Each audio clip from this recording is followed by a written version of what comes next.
Thank you very much, Ms. Popp. Thank you. Good afternoon to you all. As we've just heard, the House today just voted on key pieces of legislation that are part of the Fit for 55 package. Our plan to reduce greenhouse gas emissions by at least 55% by 2030.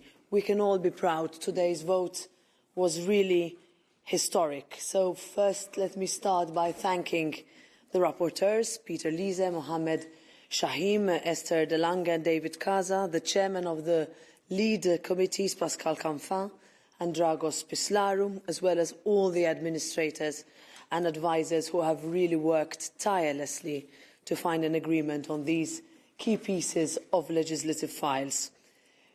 We can say Europe leads the green revolution, and we will be the world's first climate-neutral continent. And the deals on the reform of the emissions trading system, the carbon border adjustment mechanism and the social climate fund are all central and complementary in keeping the European Green Deal on track. These laws will put a price on the carbon we produce, and it means that the most polluting industries will have to increase their emission reduction targets.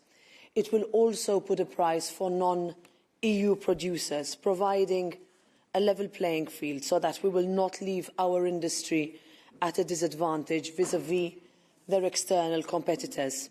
They will also need to pay for their emissions if their products are to be sold in Europe.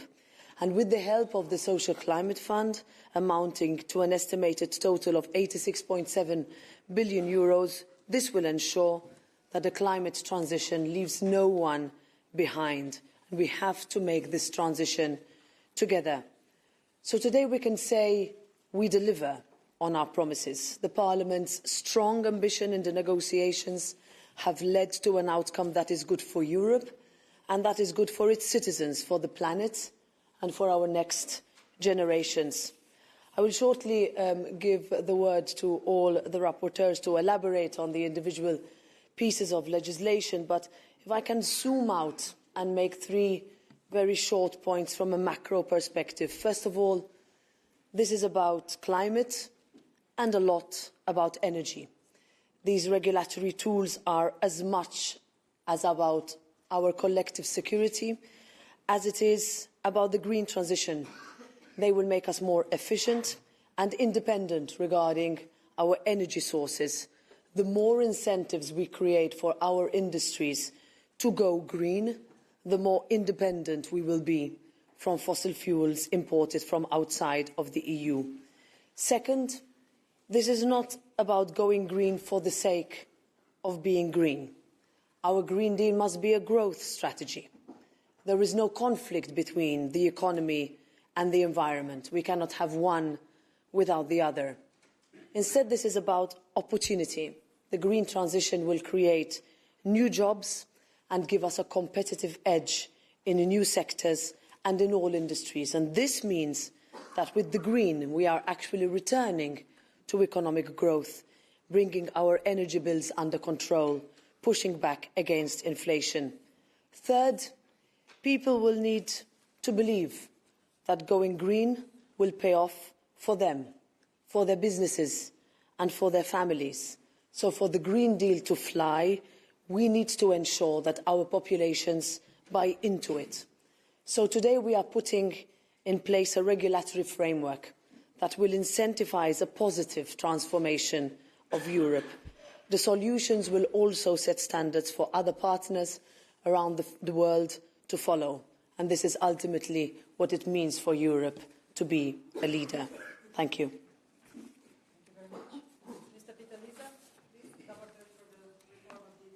Yes, thank you very much, and thank you to Roberta. The result of today is good for climate, good for the jobs, especially in the energy-intensive industry, and good for the people. We are delivering to our promises, but we do it in the most cost-efficient way.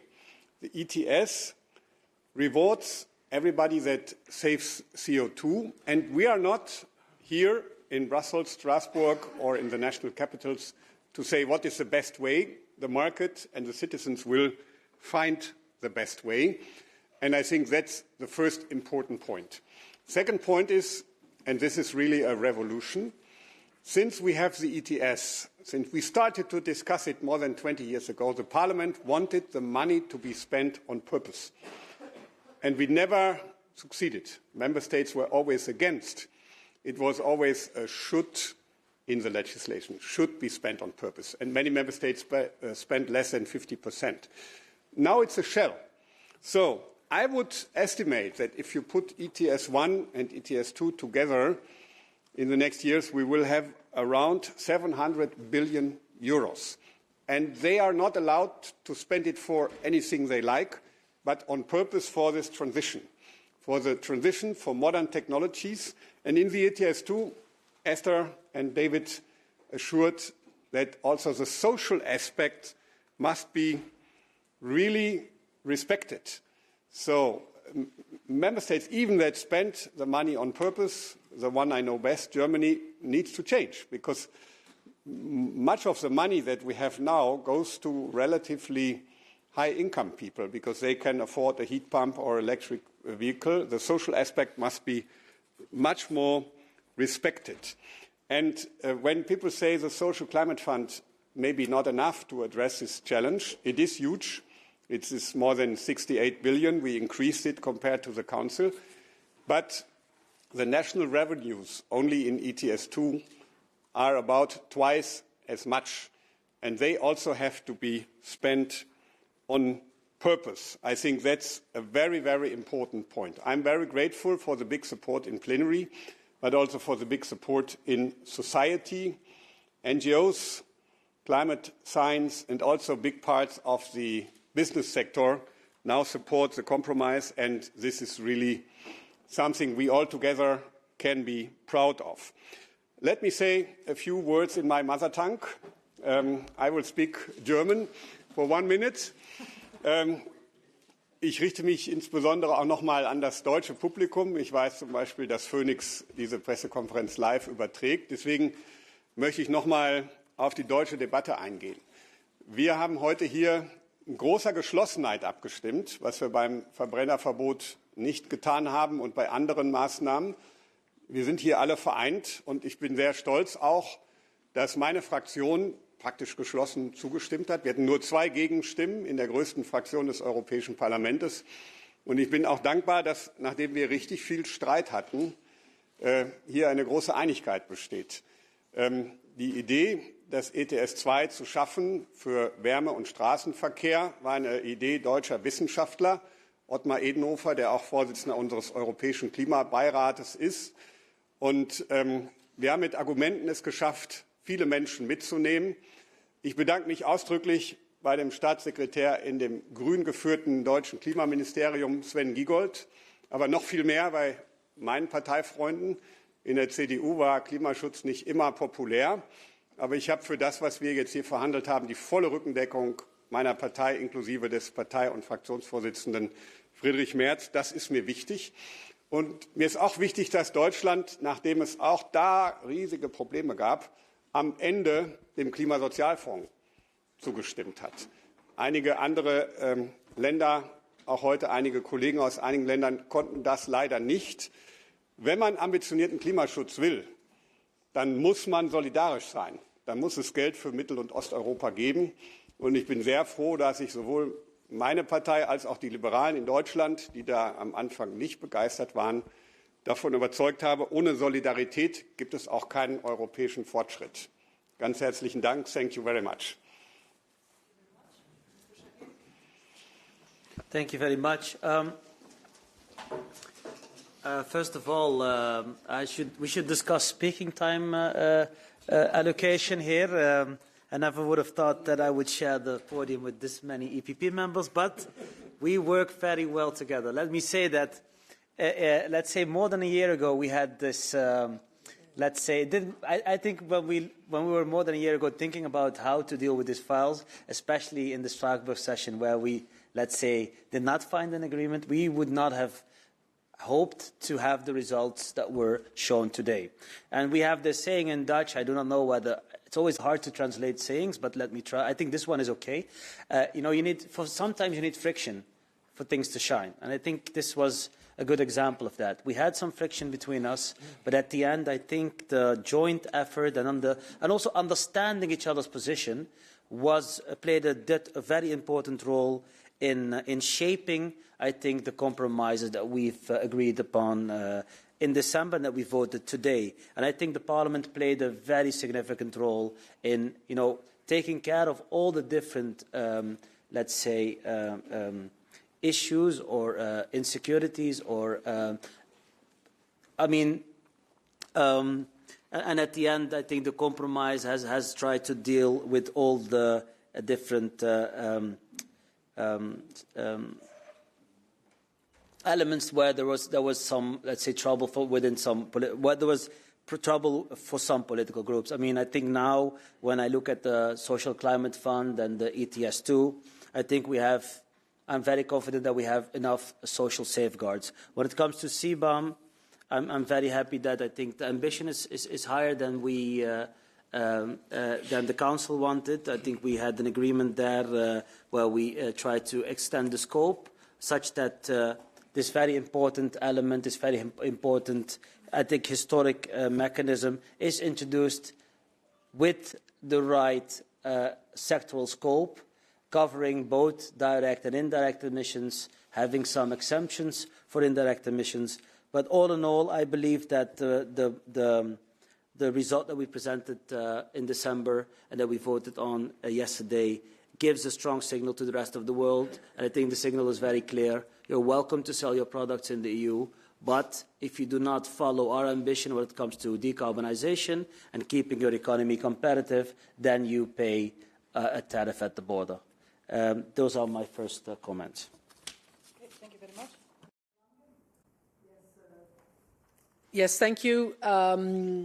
From my side, I'd like to take a step back as to why these proposals belong together. I think the President has quite rightly said that they are complementary, and I think the fact that we dealt with them together is one of the components that explains their success today.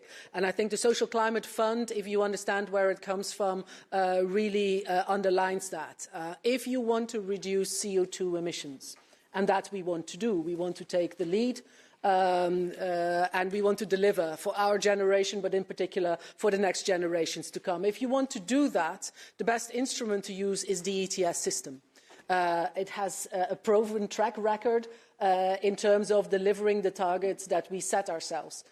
Because you work via the market and because you give industry an incentive to improve and to produce less CO2. It works better than just asking member states to please reduce CO2. So in that sense, if you want to deliver on the CO2 reduction, you also need ETS in the buildings and in the transport sector. And indeed, Peter, this was initially a German idea.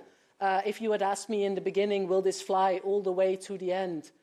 3 years ago, I would have been sceptical, but it did. And it did because we convinced people that if you want to deliver results, you also need results in the area of transport and in the area of the built environment. Look at my member state. It's a tiny country, the Netherlands. Lots of Germans drive through it in cars that emit CO2. If we don't have European-wide agreement, our objective would be so high and so impossible to achieve, if we did not bring both the buildings and the transport sector in. So if you want to do that, you need ETS. But if you do have ETS in these two sectors, you know it will have an impact on people, and in particular on the most vulnerable households. And that is why you need the Social Climate Fund. And the Social Climate Fund, if member states use it correctly, it can cushion the full impact of ETS2 for the lowest income groups. I think that is very important. Does that solve the entire problem? No, because ETS2, the entire Fit for 55 proposals were made before the war in Ukraine and before the rising energy prices. And therefore, we had to adapt as a negotiating team during the negotiations to not only make sure that the impact of a potential new ETS was cushioned, but that we also address the wider impact of high energy prices. And we've done that by including safeguards in the legislation on ETS to say if the energy prices remain as high as they were at the time of the war, ETS 2 will not be introduced yet. We will wait a bit longer.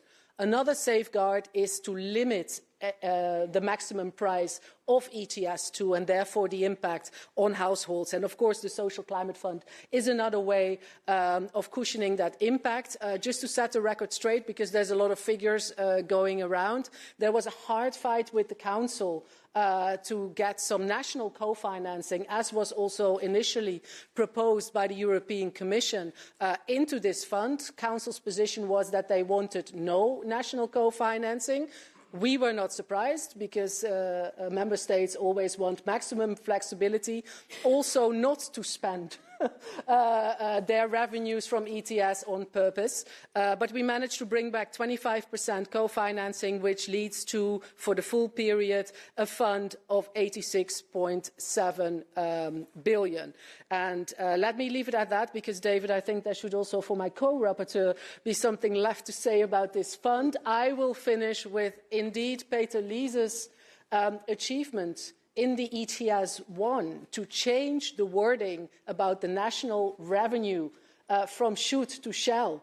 It might seem small, it might seem trivial. It was for sure 3 or 4 years of our lives, but it is fundamental in the sense that the hundreds of billions of revenue generated by the ETS system. Let's not forget the last time around that I was working on the reform of ETS, the ETS price was €5 per tonne. It is now 100, so that explains the additional income for member states. And this shall has ensured that it shall also be spent on purpose rather than giving a blank cheque, which we as a parliament were not willing to do. I'll leave it at that. Thank you. Thank you very much. And Mr. Casa, please. Thank you, Dana. Yes, on the Social Climate Fund, of course, I welcome the excellent result of the vote. I think it shows very clearly that the negotiated deal is a good balance and that the compromises reached have broad support. We have a fund that will be much better equipped to fulfill its objectives, a fund that is a good size and that I think can have a real concrete and positive impact. As the co-rapporteur from the EMPL committee, my focus has always been, of course, on the social dimension. We wanted to ensure that funds will reach those who need them most, and we wanted to promote long-term solutions over short-term fixes. I think that Parliament has succeeded in this regard.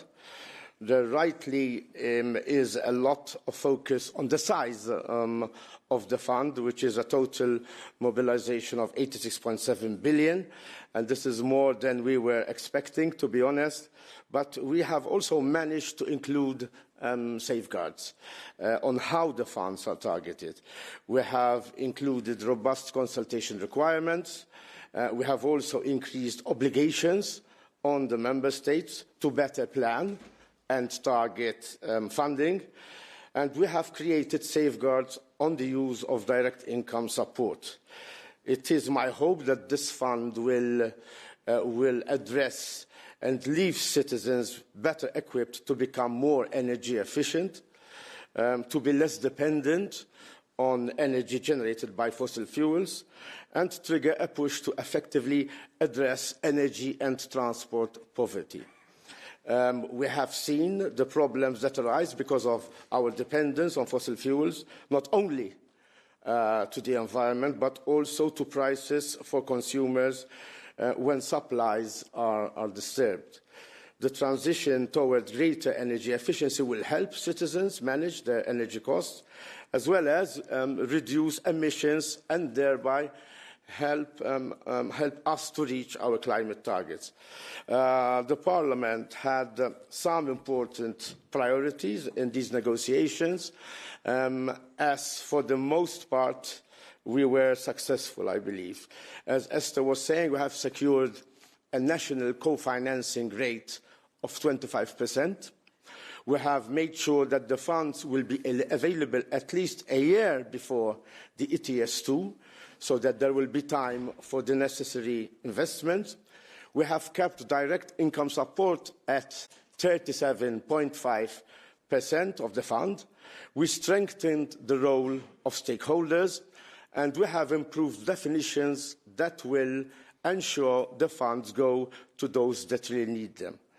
To secure our future, we must reduce emissions, and I echo what President Roberta Metsola was saying. We must do this in a way that is socially just, where it is not those who earn the least that pay the higher price, where our citizens are supported on the road to reach our climate targets.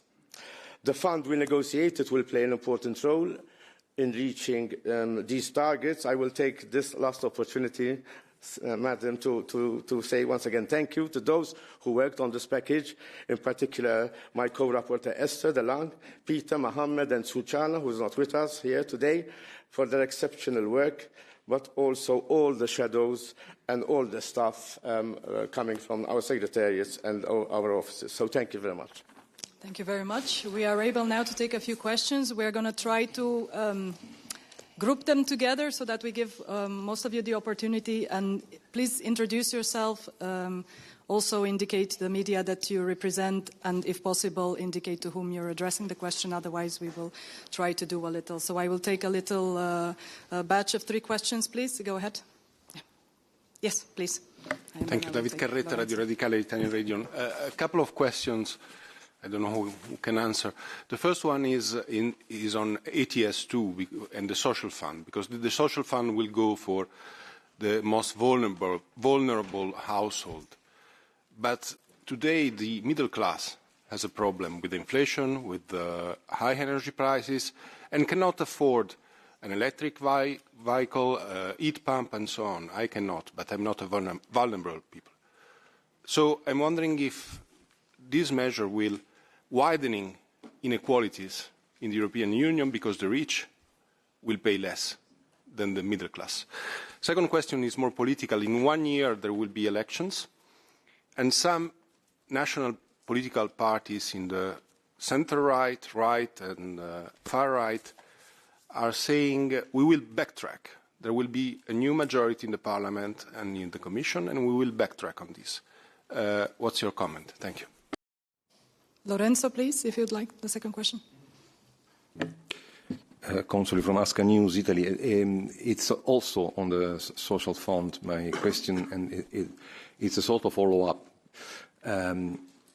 Is there any benchmark, threshold, or any number, any scale that you can give us about the people in the families, in the households that will get the money from the social fund, and when, and also the small enterprises that will be helped by this social fund? Because we say the most vulnerable ones, it is clear, but we don't know which ones are the most vulnerable ones that are identified by this measure. Thanks. Okay, thank you. Emanuela, you wanted, please? Can you hear me? Okay, Emanuela Barbiroglio from Carbon Pulse. So I have a question because many claim that these new laws rely too much on member states. So what do you expect exactly member states to do? And the other question is, do you think that EU industries, in particular chemical and petrochemicals, will have to move outside of the EU? And how is the EU going to compete against the US or carrot approach? Thanks. Okay, thank you very much. Ms. Metsola, if you would like to reply to any of the more general questions, otherwise the rapporteurs for the Climate Fund and then Mr. Liese. Well, I can, excuse me, so on the details and the numbers, I think that my colleagues can answer, and I can also, perhaps for the general political questions, are we relying too much on member states or not? If anything, what this Parliament wanted with this package, and you will see it also with a very, very broad cross-party political majority, is, first of all, to make sure that the member states' obligations are actually implemented. Esther at one point said, we need to make sure that member states stick to their obligations, and that's what we have, as a parliament, been insisting on in terms of every single piece of legislation that comes into play. Why do we say this? Because, of course, we can have great votes like we have today. We can have regulation one directive and 2 regulations that come into force, but then further down the line we realise that some member states are not doing what they're supposed to do. So this is the reason also while negotiating, especially the carbon border adjustment mechanism, so Mohammed's file, is that we made sure that there is more regulation and decision-making in terms of control of the implementation at Commission level, at EU level. We wanted this to make sure that the funds are spent appropriately. And on that, I would say that I do not see any risk of backtracking. I would see this Parliament as being ambitious, visionary, courageous, and one that, if I proudly can say I'm sharing a stage with such courageous and visionary and ambitious colleagues, are those that will take even more, I would say, difficult legislative proposals that are coming our way and finding a solution going forward. By finding solutions, I mean sitting with the Council, with Commission proposals that we will need to match with ongoing scenarios that are constantly changing, and yes, some governments that are at some points or other increasingly reluctant to implement them. But we are here elected by our citizens. We were given among the very top of our mandate and priority the responsibility to deliver on our climate ambitions while making sure that no one is left behind, and I think that that's what can be the legacy of this Parliament. Please. Yeah, I will start with the last question on industry, because that was really a big issue in the ETS report. Industry was rather negative when the Commission came out with the proposal, and we worked a lot. We talked a lot also with not only the entrepreneurs, but also the representatives of workers, the trade unions, and now the big part of the industry supports the compromise. I have a personal contact to the CEO of the biggest steel plant in Europe, and he said it is a good compromise. We changed the text. We give breathing space for industry in these difficult times when they are challenged anyhow with the supply chain, with replacing Russian gas and so on. But we keep the ambition and we make it even higher in 2030. That was one important element, and we changed the text in a way that industry is now convinced they can survive. Of course, only if you see the way to climate neutrality. So if you decide to continue to produce as you did the last 30 years, that will not fly. But the customers also ask for carbon neutral products now. So the manufacturer of cars, washing machines and other stuff, they ask for the carbon neutral steel now. So the market works in 2 ways, with the ETS and with the customers, and that's why I'm quite sure if European industry goes this way and we support them by the Innovation Fund and by the national revenues, then it will be a competitive advantage. On the backtracking, no, I don't think so, but we have to fight. We have to fight for our future generation, for our conviction, and then I'm optimistic. Also in the Council, 23 members voted in favour, 2 abstained, 2 didn't make up their mind. Maybe two member states vote against, but to change that back, I don't think it will be easy for the far right. And as I said, EPP, all delegations voted in favour. Only 2 colleagues, 1 Hungarian, 1 Romanian, voted against. This is a strong signal also for the future that we stand behind this. Last but not least, the middle class. It's really an important point, and whenever I have more than 5 minutes, I mention that. When we speak about people in need, we don't speak only about the unemployed or the people with a very low pension. We speak of hardworking people that normally go along, but they are now challenged. And they should also be addressed by this instrument. And here, member states have a responsibility. They have a legal obligation to put social aspects into account. And social doesn't mean only the 20% poorest, but also those that are among those 50% low income. And this is also, when I speak about Germany, they spend the money on purpose, but they didn't take these social aspects into account. From the German revenues, people that are quite rich and can buy an electric car or a heat pump get more money than those that cannot. And also this has to change. We need to enable also low-income people that are not among the 20% lowest, but the low middle class. This is the most important point. Would you like to add a little? Yes, from the Social Climate Fund negotiations, maybe on this middle class and how do you target the spending, because that was a large part of our discussions, and it lasted all the way until the final weekend. So it was open until the final deal was reached. And middle class was a key issue. There were some political groups who wanted to leave out the middle class and only focus on the absolute lowest income groups.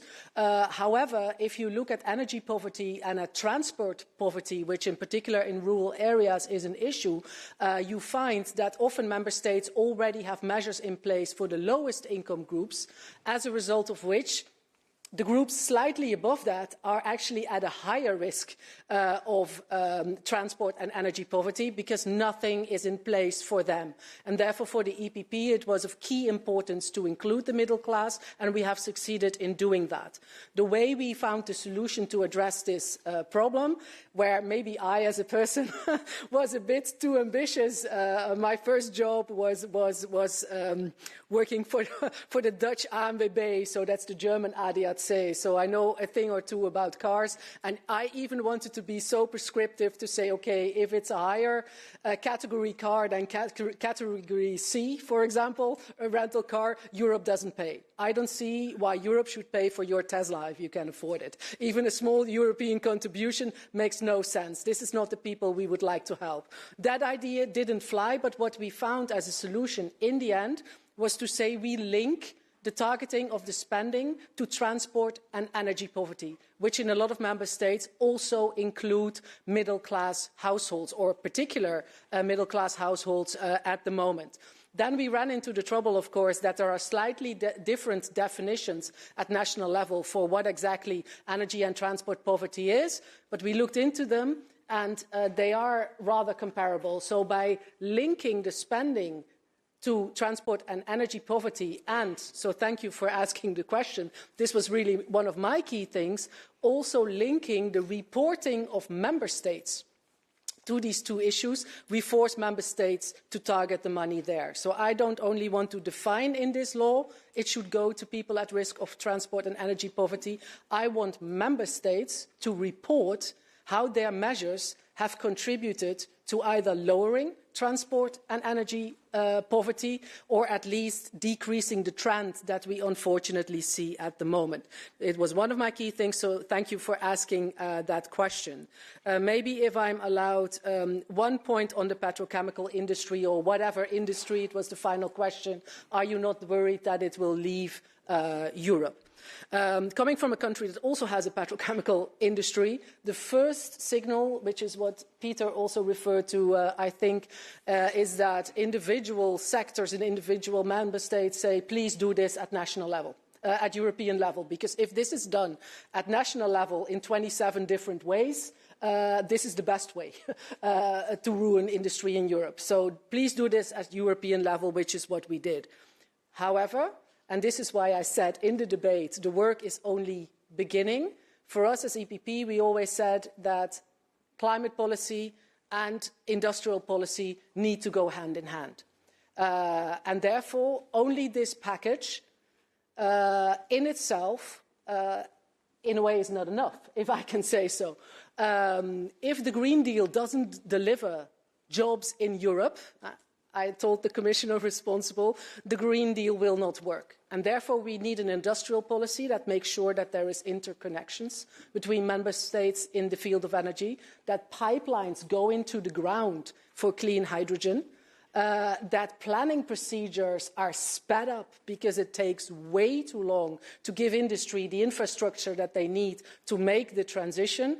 And I'm happy to say that since the Inflation Reduction Act in the USA, this point that initially we were rather alone on as EPP now has brought support. And there are proposals now from the Commission, as you know, the Net Zero Industry Act, for example, critical raw materials, that looks into all these elements that I think our industry quite rightly demands. So we can make sure they stay. This package will help, but we need a very strategic industrial policy as well, and we're currently working on that. Thank you. Okay. One very quick word on the Social Climate Fund, and then a quick word on CBAM. Yes, and then just to agree, first of all, with what Esther was saying, but on how the funds will be targeted and to who, this will depend also, of course, on the social climate plans, but also within the parameters of the definitions we created.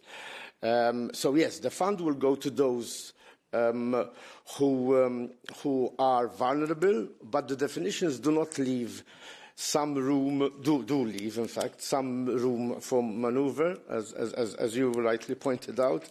But the member states can, however, have to create their plans that will then need to be approved by the Commission. So funds will go to those who need them most, but also where they can be most effective. I think this will answer your question. Clearly, I'm the S&D minority on the stage, so I have to wait for my time. But anyway, thank you. No, but listen, I think there were a lot of concerns when it comes to ETS, CBAM, and the Social Climate Fund. I think today's vote proves that we addressed most of the concerns. And you cannot solve everything in one piece of legislation. As Esther clearly said, also the Net Zero Industry Act will help decarbonize our industry. When it comes to the chemical industry, I'm going to be very bold. If you want to keep those heavy, energy-intensive sectors in the EU, you need a CBAM. I've been talking to many. The funny thing is, when you talk in the same sector with different chemical companies, I was supported by many of them, but there were also quite some opposition against CBAM coming from the same sector. I was talking to some of the, let's say, the greater opposition producers after we had an agreement and after the energy crisis occurred, and they acknowledged that maybe we should have reassessed our position because we are getting more and more aware that we need a CBAM. If we start investing severely in decarbonization, and we keep this unlevel playing field, unfair competition coming from outside of the EU, you're basically demotivating any investor to decarbonize. And I can tell you one other thing. We will not be the only region that will introduce a CBAM. CBAM will be normal in a couple of years, because if the Americans invest billions to help decarbonize their sectors, then you need to have something to create a level playing field. And the Americans then choose America first. We don't choose those type of protectionism mechanisms. But if you want to keep a level playing field, you need these type of mechanisms. And I know the Australians, the New Zealanders, the Canadians are also thinking about it. Even the Indians are talking about it. This is the future for climate change and keeping the industrial competitiveness.